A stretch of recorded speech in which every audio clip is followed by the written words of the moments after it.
नमस्कार मित्रों आज के इस वीडियो में सरदार वल्लभ भाई पटेल एकेडमी आपके लिए लेकर आए हैं एमसीक्यू की दूसरी सीरीज।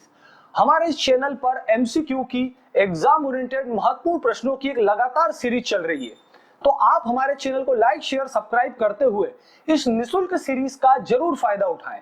इसके अलावा हमारे चैनल पे आपको हिंदी, पॉलिटी और हिस्ट्री की एक निःशुल्क सीरीज दी जा रही है जो कि बहुत ही अनुभवी टीचरों द्वारा बनाई गई है। तो आप चैनल को लाइक करते हुए, शेयर सब्सक्राइब करते हुए इस निःशुल्क सीरीज का पूरा फायदा उठाएं। तो चलिए आज हम शुरू करते हैं कि कौन कौन से ऐसे महत्वपूर्ण प्रश्न हैं जो एग्जाम की दृष्टि से एक महत्वपूर्ण है। तो देखिए आज हम पढ़ने जा रहे हैं वो सभी प्रश्न जो जनजातियों से संबंधित है और मध्य प्रदेश जीके के लिए महत्वपूर्ण है।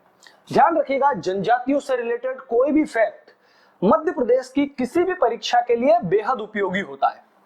तो चलिए हम शुरू करते हैं, हमारे पहले प्रश्न की तरफ चलते हैं। देखिए हमारा पहला प्रश्न आया कि पद्मश्री से सम्मानित भूरी बाई का संबंध किस क्षेत्र से है। ये लास्ट ईयर भी पीएससी में क्वेश्चन आया हुआ है। तो ध्यान रखिएगा, भूरी बाई जो है एक चित्रकार है, ये भील जनजाति को बिलोंग करती है। ये ध्यान रखिएगा कि भूरी बाई जी जो है वो भील जनजाति को बिलोंग करती है। इन्हें 2021 में 26 जनवरी के दिन चित्रकला के लिए पद्मश्री पुरस्कार दिया गया था। तो आप ध्यान रखिएगा, ये जो है भूरी बाई एक प्रसिद्ध चित्रकार है जो भील जनजाति से संबंधित है और ये झाबुआ जिले को बिलोंग करती है। ये जो है पिटोला ग्राम झाबुआ की निवासी है। वर्तमान में ये भारत भवन भोपाल में निवास करती है। तो वैसे तो ध्यान रखना, चित्रकारी से संबंधित है भूरी बाई। ये काफी महत्वपूर्ण प्रश्न है एग्जाम की दृष्टि से। चलिए आगे चलते हैं अब हम हमारे अगले क्वेश्चन की तरफ। ये भी पीएससी लास्ट ईयर ही पूछा गया था कि टांट्या भील का वास्तविक नाम क्या है। तो वैसे देखिए टांट्या भील जी के कई सारे नाम है। अंग्रेजों का आतंक, अंग्रेजों का भय, मामा, उसके अलावा टांट्या और टुंड्रा, ये टंड्रा नहीं टुंड्रा है। तो ध्यान रखिएगा ये दोनों नाम जो है टांट्या भील के हैं। तो इसके अलावा कई सारे नाम जैसे मामा भी कहा जाता है, इंडियन रॉबिन हुड, ये सब टांट्या भील के नाम है। तो ध्यान रखिएगा टांट्या और टुंड्रा ये दोनों ही नाम है। ये ऑप्शन गलत हुआ होगा मे बी एग्जाम में। चलिए आगे चलते हैं अब हम अगले महत्वपूर्ण प्रश्न की तरफ। अब देखिए आता है कि सेंधवा में किसके नेतृत्व में आदिवासियों ने आंदोलन किया था। तो सेंधवा को आप जानते हैं ये निमाड़ क्षेत्र में आता है, एक प्रसिद्ध बैरियर भी है मध्य प्रदेश का। तो देखिए यहां पर भीमा नायक इन्होंने विद्रोह किया था। कोंडू नाम के विद्रोही मध्य प्रदेश में बिलोंग नहीं करते हैं। गंजन सिंह कोरकू ने घोड़ा डोंगरी बैतूल में, बिरसा मुंडा ने भी घोड़ा डोंगरी बैतूल में विद्रोह किया था। तो भीमा नायक और एक और नाम आता है खाज्या नायक, ये दोनों याद रखना, दोनों किस क्षेत्र के विद्रोही थे। आप कहें जो है मंडला नहीं, निमाड़ क्षेत्र। ये दोनों ने विद्रोह किसमें किया था, निमाड़। तो सेंधवा भी निमाड़ क्षेत्र में आता है, बड़वानी जिले में। तो भीमा नायक, खज्जा नायक याद रखिएगा, दोनों नाम पूछे जाते हैं अक्सर एग्जाम में। गंजन सिंह कोरकू जो है घोड़ा डोंगरी बैतूल, बिरसा मुंडा भी घोड़ा डोंगरी बैतूल। चलिए आगे चलते हैं अब आते हैं घोड़ा डोंगरी जंगल सत्याग्रह का नेतृत्व किस आदिवासी ने किया था। तो देखिए पहले तक पॉइंट याद रखना कि घोड़ा डोंगरी आता कहां पर है, बैतूल जिले में। ये पॉइंट आप बिल्कुल मत भूलना, एग्जाम में कई बार पूछा गया है। घोड़ा डोंगरी वहां का एक ब्लॉक है बैतूल जिले का। तो देखिए वैसे इस प्रश्न के अनुसार मोस्ट सुटेबल आंसर उन्होंने गंजन सिंह कोरकू या गुंजन सिंह कोरकू बताया था। लेकिन ध्यान रखिएगा दुर्गा शंकर मेहता भी नाम पूरी तरह से गलत नहीं है। वैसे इनका नाम असली में आता है सिवनी के टूरिया जंगल सत्याग्रह में। सिवनी का टूरिया जंगल सत्याग्रह। आप हमारे जो है मध्य प्रदेश के स्वतंत्रता संग्राम के वीडियो देखना, तो उसमें इस नाम का क्या मीनिंग है, अंतर क्या है, सब कुछ बताया गया है। तो यह ऑप्शन आप टिक करेंगे इस प्रश्न के लिए, गंजन सिंह कोरकू। अब देखिए शंकर शाह का जो नाम दिया है, ये बघेल शासक थे जिन्होंने 1857 की क्रांति में भाग लिया था। ये घोड़ा डोंगरी से रिलेटेड नहीं है। ध्यान रखना ये दुर्गा शंकर मेहता नाम जो है ये लगभग 50% के लगभग राइट है, पूरी तरह से नहीं है घोड़ा डोंगरी से, लेकिन हाँ जंगल सत्याग्रह से रिलेटेड जरूर है। चलिए आगे चलते हैं अब हम अगले प्रश्न की तरफ हमारे। अब आता है रानी दुर्गावती किस वंश की राजकुमारी थी? तो देखिए रानी दुर्गावती जो थी वो चंदेल शासक कीर्ति सिंह की इकलौती पुत्री थी। चंदेल शासक, ध्यान रखिएगा, कीर्ति सिंह अंतिम चंदेल शासक थे। चंदेल राजाओं की लिस्ट में जो सबसे आखिरी नाम है वो कौन है? कीर्ति सिंह का। और उनकी इकलौती लड़की कौन थी? राजकुमारी दुर्गावती। तो ये ध्यान रखिएगा आप, चंदेल शासिका थी, चंदेल वंश की राजकुमारी थी। ठीक है, अब आगे चलते हैं, इसी के महत्वपूर्ण और प्रश्न देखते हैं। अब ये कहते हैं स्वतंत्रता संग्राम के दौरान तात्या टोपे की मदद किसने की थी? तो एक पॉइंट याद रखिएगा, जो निमाड़ में जितने भी विद्रोही हैं, खाज्या नायक, भीमा नायक एटसेट्रा, सबको ट्रेनिंग देने वाले पर्सन कौन थे? तात्या टोपे। इन्होंने ही इन्हें छापामार युद्ध पद्धति सिखाई थी। तो देखिए जितने भी लोग निमाड़ क्षेत्र से आएंगे या घोड़ा डोंगरी बैतूल से, क्योंकि विद्रोह तो आगे भी बढ़ता गया था, सभी का नाम आएगा। इसमें नाम दिया इमरत भोई, अमरू भोई, लोटिया भोई, और इसका करेक्ट आंसर है उपरोक्त सभी। इन सभी ने तात्या टोपे की सहायता की थी, ट्रेनिंग ली थी और उनके साथ युद्ध भी किए थे। तो ये ध्यान रखिएगा, नाम आपसे सेपरेट भी पूछे जा सकते हैं, यहाँ अलग अलग दिए गए हैं, पर ये तीनों नाम जो है तात्या टोपे के मददगारों के हैं। चलिए आगे चलते हैं अब अपन। अगला प्रश्न आता है पेमा फात्या भील प्रसिद्ध है। तो देखिए पेमा फाल्या, यह है पेमा फाल्या है। तो ध्यान रखिएगा ये प्रसिद्ध चित्रकार हैं, इन्हें तुलसी सम्मान दिया गया है और इन्होंने भीलों की जो ट्रेडिशनल जनजातीय चित्रकला है जिसे बोला जाता है पिथोरा पेंटिंग, अपन ने अभी भूरीबाई की बात करी थी, भूरीबाई भी पिथोरा चित्रकला की ही पेंटर है। तो उसी तरह पेमा फाल्या भी क्या है? भील चित्रकार है और पिथोरा पेंटिंग से रिलेटेड है। शब्द ध्यान रखिएगा, पिथोरा पेंटिंग जो है भीलों की एक सामान्य जनजातीय पेंटिंग है, प्राचीन काल से प्राकृतिक चीजों को इस्तेमाल करते हुए बनाई जाती है। तो ये भी अंतरराष्ट्रीय स्तर के कलाकार है, ध्यान रखेगा पेमा फाल्या। चलिए अगले प्रश्न की तरफ चलते हैं। अब आते हैं 1857 की क्रांति में खाज्या नायक ने किस क्षेत्र से विद्रोह किया था? तो जैसा मैंने अभी आपको बताया, भीमा नायक, खाज्या नायक, ये सब निमाड़ क्षेत्र के विद्रोही थे। तो इसका आंसर तो आप बड़े आराम से दे सकते हैं, निमाड़, बड़वानी, खंडवा, खरगोन और महाराष्ट्र के काफी सारे हिस्से। तो काफी इजी ही क्वेश्चन है। चलिए आगे चलते हैं अब हम। अगला प्रश्न आता है बादल भोई का संबंध किस जिले से है? तो देखिए बादल भोई ने भी छिंदवाड़ा जिले से जंगल सत्याग्रह में भाग लिया था।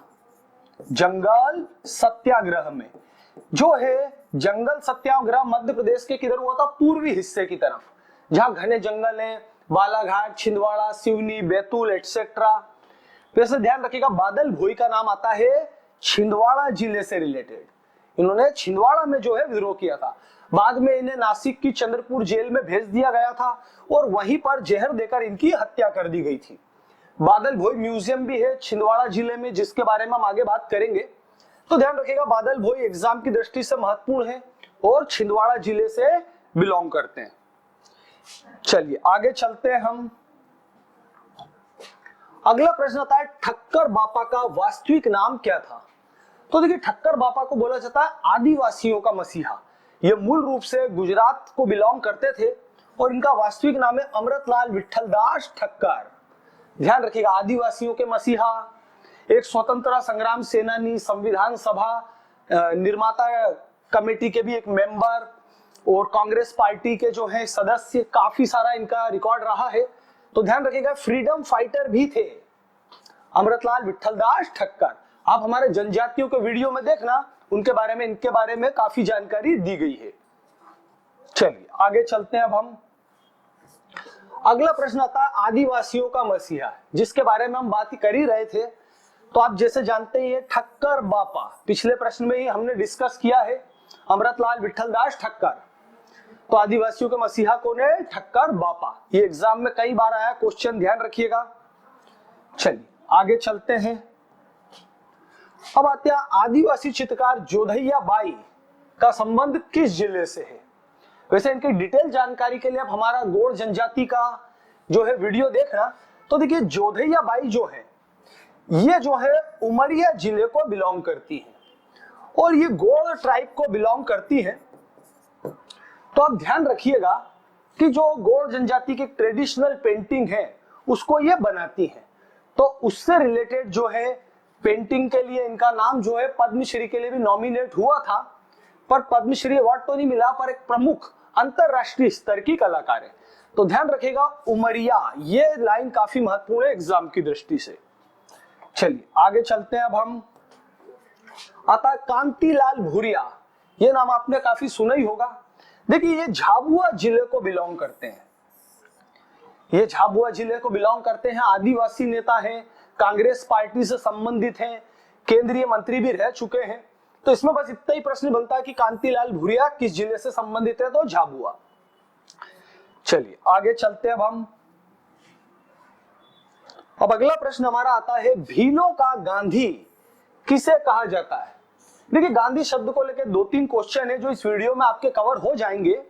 अभी मैंने आपको बताया आदिवासियों का मसीहा, तो ध्यान से याद रखिएगा आदिवासियों का मसीहा कौन है, ठक्कर बापा। यहाँ है भीलों का गांधी, ये लाइन पर आप फोकस करिएगा, एग्जाम में कंफ्यूज मत हो जाना कि भीलों का गांधी किसे कहा जाता है, तो वो है बालेश्वर दयाल। देखिए इनका जन्म वैसे इटावा उत्तर प्रदेश में हुआ था, लेकिन इन्होंने झाबुआ अलीराजपुर जहां आदिवासी लोग रहते हैं उनके विकास के लिए काफी काम किया है, तो इसीलिए इन्हें बोला जाता है भीलों का गांधी, बालेश्वर दयाल। तो ये पॉइंट याद रखिएगा, एग्जाम की दृष्टि से महत्वपूर्ण है। और शब्द याद रखिएगा भीलों का गांधी, वो कौन है, बालेश्वर दयाल। चलिए अगला प्रश्न देखते हैं। अब अगला आता है चर्चा में रहे झाबुआ के गांधी। मैंने आपसे कहा था ये गांधी शब्द को लेकर आप कंफ्यूज मत होना। तो देखिए झाबुआ के गांधी जो है वो है महेश शर्मा या महेश चंद्र शर्मा, दोनों एक ही पर्सन है। महेश चंद्र शर्मा ये एक ही पर्सन है, तो इन्हें क्या कहा जाता है, झाबुआ का गांधी। इन्हें 2019 में पद्मश्री पुरस्कार दिया गया था। ध्यान रखिएगा समाज सेवा का पद्मश्री पुरस्कार 2019 में। तो आप इनका नाम याद रखिएगा, ये झाबुआ के गांधी है, बालेश्वर दयाल भीलों के गांधी है। चलिए आगे चलते हैं। अब आते हैं, देखिए आदिवासी क्षेत्रों में कुपोषण और एनीमिया के उपचार करने के लिए कौन महिला समर्पित है। तो ये भी आदिवासियों के लिए समर्पित एक जो है समाज सेवी का नाम आया है। तो देखिए इनका वैसे करेक्ट नाम आता है लीला जोशी। लीला जोशी ने यहाँ पर आदिवासियों में कुपोषण एनीमिया दूर करना, उनको समाज की मुख्य धारा से जोड़ना, शिक्षित करना, है ना, समाज सेवा के क्षेत्र में बहुत काम करा है। तो लीला जोशी आप बिल्कुल मत भूलना, इन्हें बोला जाता है मध्य प्रदेश की मदर टेरेसा। ये नाम खास तौर से आप याद रखें, मध्य प्रदेश की मदर टेरेसा। तो वो कौन है, लीला जोशी। आप कमेंट बॉक्स में मैसेज करके बताना कि कितने लोगों को ये शब्द पहले से मालूम था कि मध्य प्रदेश की मदर टेरेसा किसे कहा जाता है। चलिए आगे चलते हैं। अब आते देखिए गोंड जनजाति का सामाजिक सांस्कृतिक अध्ययन निम्न में से किस व्यक्ति ने किया।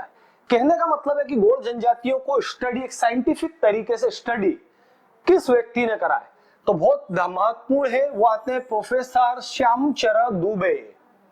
ये ध्यान रखिएगा, ये नरसिंहपुर जिले को बिलोंग करते हैं, इनका जिला है नरसिंहपुर। आप इसका ध्यान रखिएगा, नरसिंहपुर जिले के हैं। इनकी पुस्तक का नाम भी याद रखिएगा, इंडियन विलेज। इंडियन विलेज इनकी बुक है जो गोंड जनजाति से ही संबंधित है। तो इन्होंने साइंटिफिक तरीके से स्टडी करा था। ये मूल रूप से क्या थे, एक एंथ्रोपोलॉजिस्ट। तो ये प्रश्न एग्जाम की दृष्टि से महत्वपूर्ण है, याद रखिएगा। चलिए आगे चलते हैं। अब हमारा अगला प्रश्न था 2018 में पद्मश्री से सम्मानित गोंड जाति के भज्जू सिंह श्याम किस क्षेत्र से संबंधित हैं। तो ये नाम याद रखेगा, भज्जू सिंह श्याम। तो देखिए ये जो है प्रसिद्ध चित्रकार है, ये जो है गोंड जनजाति से रिलेटेड है और जो है ये प्रसिद्ध चित्रकार है। तो इनका ध्यान रखिएगा कि ये 2001 में इनकी जापान यात्रा के दौरान मृत्यु हो चुकी है, पर ये भी एक अंतरराष्ट्रीय स्तर के जो है चित्रकार रहे हैं। तो देखिए ये जो है उमरिया के पाटनगढ़ से संबंधित है। उमरिया जिला, पाटनगढ़ ग्राम, और इस पाटनगढ़ को बोला जाता है मध्य प्रदेश के चित्रकारों का गांव। चित्रकारों का गांव, ध्यान रखिएगा ये पॉइंट। ये जिस पाटनगढ़ को बिलोंग करते हैं उसे बोला जाता है चित्रकारों का गांव, तो ध्यान रखिएगा। और ये गो जनजाति से रिलेटेड है, ये भी ध्यान रखिएगा कि प्रसिद्ध चित्रकार हैं और भज्जू सिंह श्याम। चलिए आगे चलते हैं। अगला प्रश्न आता है, हबीबगंज रेलवे स्टेशन का नाम किस जनजाति के व्यक्तित्व के नाम पर रखा गया है? तो उनका नाम है रानी कमलापति।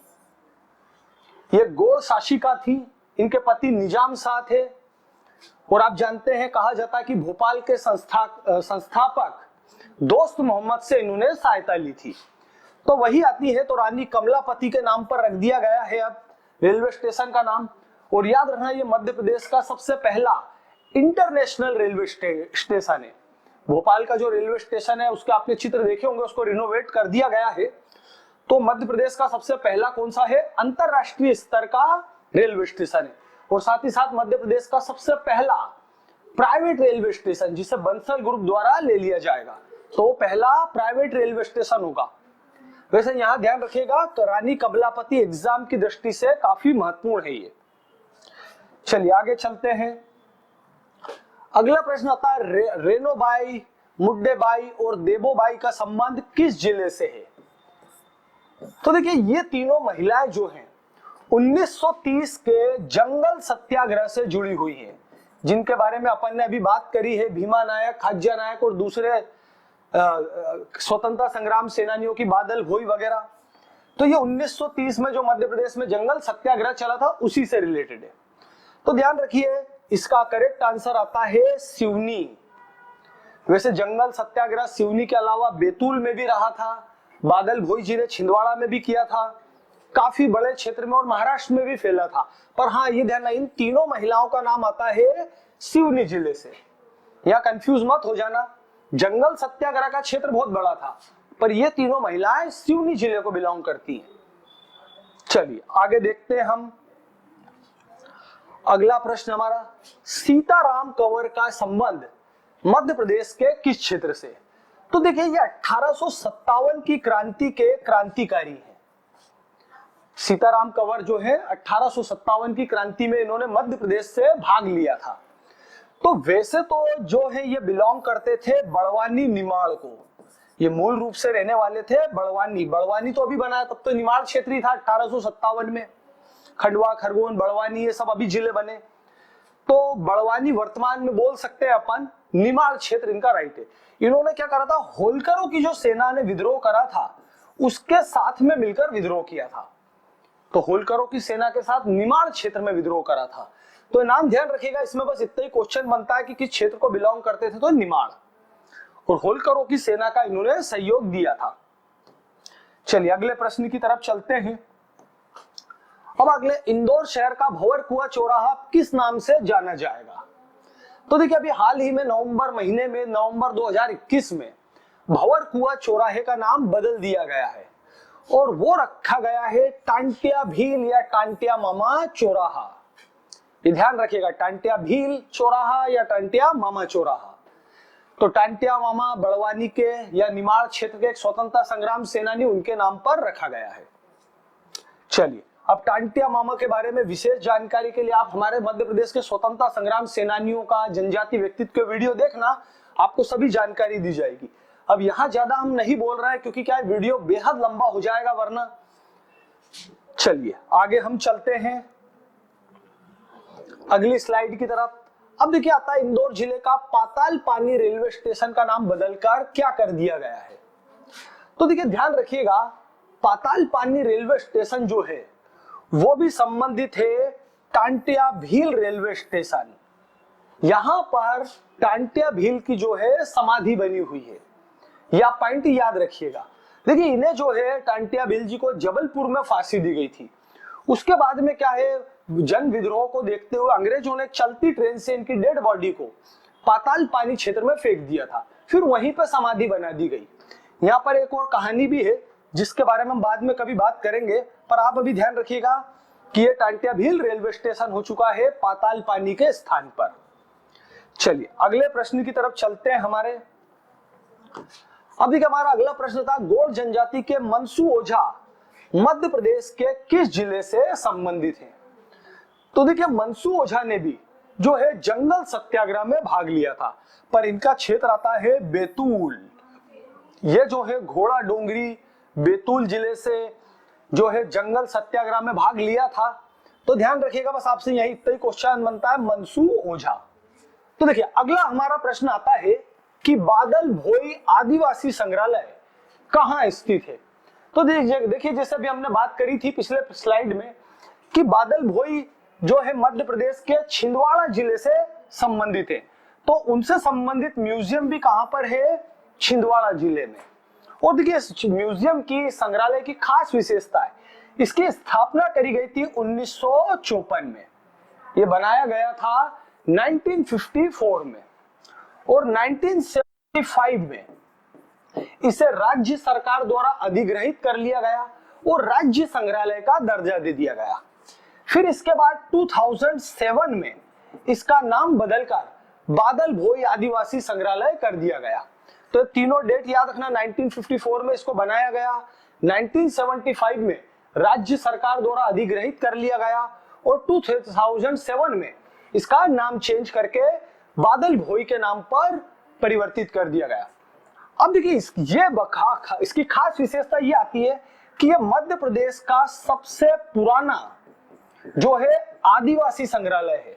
ध्यान रखिएगा, मध्य प्रदेश का सबसे पुराना आदिवासी संग्रहालय कौन सा है? छिंदवाड़ा में स्थित बादल भोई आदिवासी संग्रहालय। ये पॉइंट आप याद रखिएगा। इसके अलावा आदिवासी संग्रहालय एक और है, जनजातीय संग्रहालय भोपाल। तो ध्यान रखिएगा ये उससे भी पुराना है। सबसे पुराना संग्रहालय कौन सा है? बादल भोई का। अब आज की इस वीडियो में इतना ही। इस वीडियो में आपको जरूर बहुत से नए नए फैक्ट्स पता चले होंगे। यदि यह वीडियो आपको पसंद आया तो इसे लाइक शेयर सब्सक्राइब जरूर करें। आप सभी का बहुत बहुत धन्यवाद।